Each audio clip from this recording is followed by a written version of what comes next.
If you were lying on the ice and the first face you saw was the enemy, would you feel safe, or would you feel the weight of the secret finally crushing your chest? When you finally reach the handshake line at the end of the series, is the sting in your eyes from the sweat or from the realization that this is the last time you can touch him for months? If the trophy is made of silver, why does it feel like lead when you realize he's not the one helping you lift it? How do you go back to a home that feels like a museum when the only thing that feels like life is currently boarding a plane to another continent?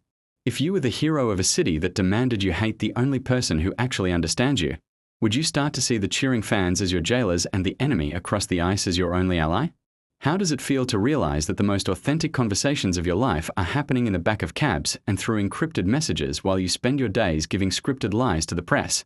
If you were Ilya, would you find it harder to keep the mask of the arrogant foreigner in place when you see the exhaustion in Shane's eyes? Or would you use your wit to shield him from the world's expectations?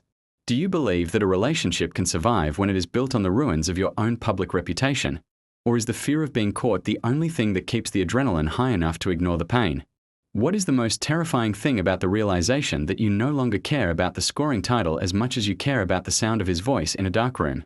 If you found yourself looking at a photo of your rivalry and seeing only two people who are desperately trying not to touch each other, would you wonder if the whole world is blind or if you've just finally opened your eyes?